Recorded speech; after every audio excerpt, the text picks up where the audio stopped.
লিল্লাহি ওয়াহিদিল কাহার লিমানিল মুলকিল ইয়াউম। আল্লাহ যেদিন কাহার নাম ধারণ করে বিচার কার্য শুরু করবে, আল্লাহ রাব্বুল আলামিন সেই দিন অত্যন্ত কঠিন ভাবে তার হিসেব নিকেশ শুরু করে দেবে। এখন এই বিষয় সম্পর্কে আমরা একটু আজকে জানার চেষ্টা করব।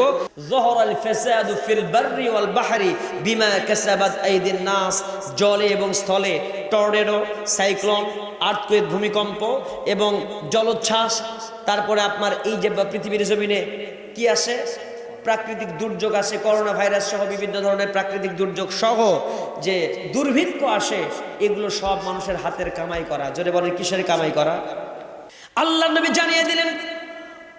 আব্দুল্লাহ ইবনে আব্বাস রাদিয়াল্লাহু তাআলা থেকে হাদিসটি বর্ণিত হয়েছে, তিনি বলেন যে কোন জাতির মধ্যে যখন আত্মসাৎ বৃদ্ধি পায়, সেই জাতির লোকদের অন্তরে আল্লাহ তাআলা ভয়ের সঞ্চার করে দেয়।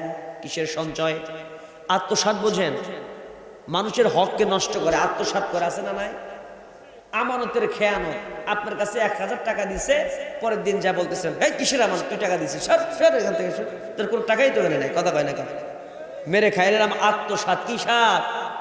খেয়ে ফেললো, হজম করে ফেললো, আমানতের খেয়ানত করলো। ওই দেশের মানুষের ভিতরে আল্লাহ তাআলা ভীতির সঞ্চার করে দেবেন। অন্যের মাল যদি কোনো ব্যক্তি আত্মসাৎ করে, আমানতের খেয়ানত করে, কি শাস্তি আল্লাহ তাআলা দেবেন? একটা হাদিস শোনায় দেয়, তাহলে বুঝবেন। তাহলে প্রথম নাম্বার কি? আত্মসাৎ। মনে থাকবে তো? আত্মসাৎ হলো কবিরা গুনাহ, জঘন্যতম গুনাহ, এমন বড় অপরাধ। মালের মালিক না হয়ে, মালের মালিক যদি তাকে ক্ষমা না করে, যে ব্যক্তি আত্মসাৎ করবে, যার মাল, সেই ব্যক্তি যদি ক্ষমা না করে, আল্লাহ রাব্বুল আলামিন সেই ব্যক্তিকে কিয়ামতের দিন ক্ষমা করবেন না।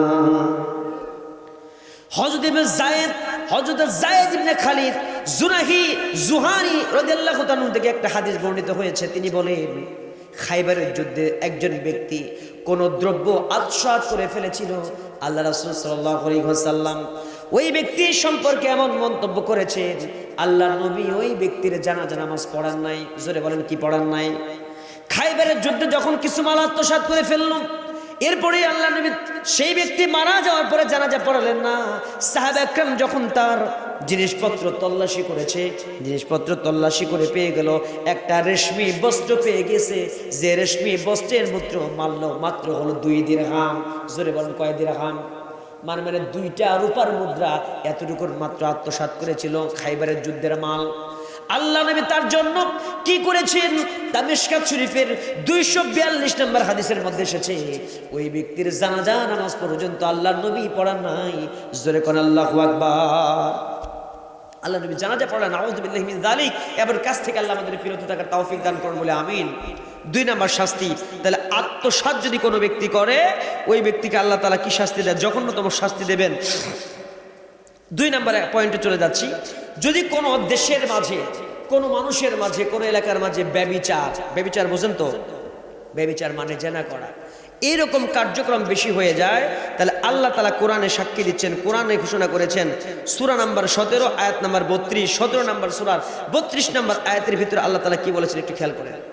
আল্লাহ রাব্বুল আলামিন ব্যভিচার সম্পর্কে আয়াত নাযিল করলেন, ওয়ালা তাকরাবুজ জিনা ইন্নাহু কানা ফাহিশা ওয়া সাআ সাবিলা।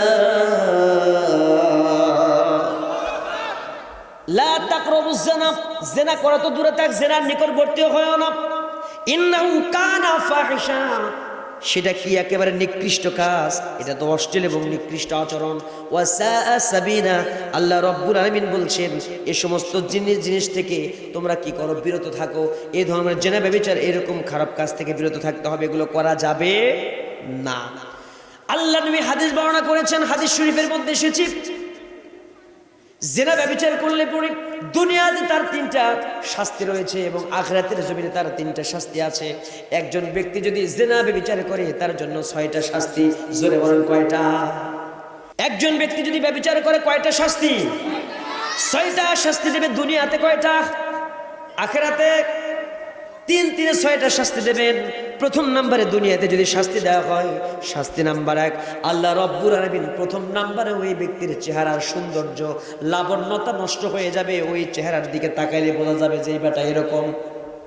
কথা কয়, চেহারার সৌন্দর্য নষ্ট করে দেবেন তিনি কে? চেহারার সৌন্দর্য নষ্ট হয় কোনো ব্যক্তি জিনা করলে, পরকীয়া প্রেমে আবদ্ধ হলে।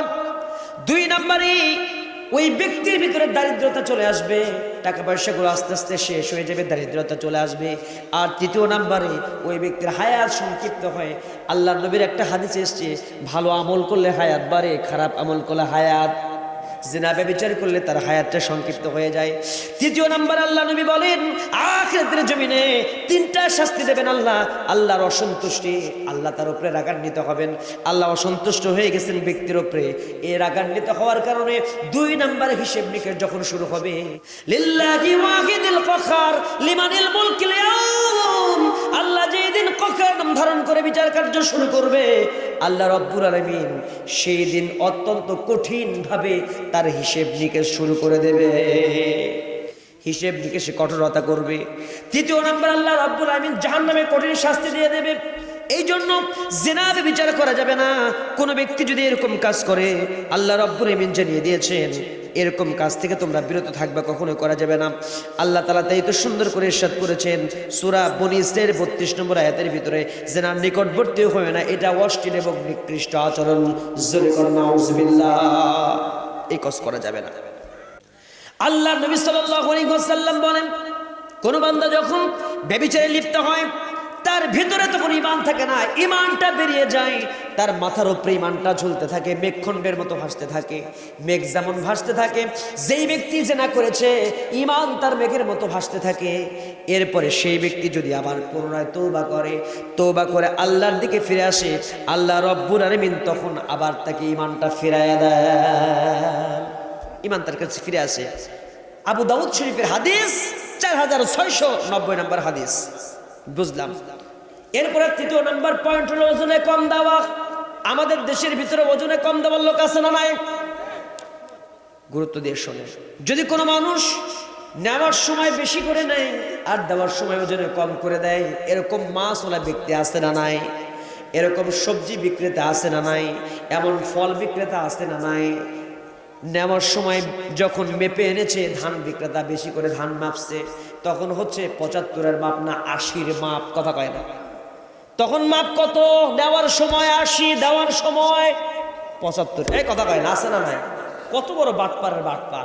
এটা হালাল মনে করে নিল যে নেওয়ার সময় 80, দেওয়ার সময় 75, 76 আর 4 কেজি। যে তোমার তোর দাদা আবাদ করছিল, এটা তুমি যে ব্যক্তি কষ্ট করে উপার্জন করলো, চাষাবাদ করলো, ওর উপরে তুমি মরার উপরে খরার ঘা। হ্যাঁ, ওই এমনি কষ্ট করে উপার্জন করেছে, কি পরিমাণ কষ্ট করে, নিদারুণ কষ্ট করে, সারের দাম এত টাকা, হ্যাঁ, তারপরে শ্রমিকের দাম এত, এরপরে ওর উপরে আরো জুলুম করে ও 1 বিঘা জমি আবাদ করে 20,000 টাকা খরচ করে ধান হয় 23 মণ, ওর লাভ হলো 3,000। কথা কয় না, কথা কয় না। ওজনে কম দিলে কি কি শাস্তি হয় বলবো? আল্লাহ রাব্বুল আলামিন সূরা মুতাফফিফিনের ভিতরে আয়াত নাযিল করলেন, ওয়াইলুল লিল মুতাফফিফিন। আল্লাহ তাআলা সুন্দর করে জানিয়ে দিচ্ছেন, যারা তোমাদের নিকট হইতে মাপিয়া লইবার সময় কি করে বেশি, ওয়াইলুল লিল মুতাফফিফিন। আল্লাহ সুন্দর করে আয়াত নাযিল করলেন, সেই সমস্ত লোকের জন্য দুর্ভোগ যারা মাপে কম দেয়, মুতাফফিফিন। ওয়াইলুল লিল মুতাফফিফিন, ওয়াইলুন মানে ধ্বংস, ওই ব্যক্তির ধ্বংস যে সমস্ত ব্যক্তিরা মুতাফফিফিন, ওজন করে দেওয়ার সময় মাপে কি দেয়, কম দেয়। আল্লাহ তাআলা পরের আয়াতে বলছেন, আল্লাযীনা ইযা ইক্তালু আলান নাসি ইস্তাওফুন। কিন্তু বেটা এত চালাক, যখন লোকের নিকট মাপিয়া লয় সেই সময় ঠিকই বেশি করে নেয়, আর যখন অন্যজনকে দেখে তখন সে কম করে দেয়। কথাটা আমার না আল্লাহ।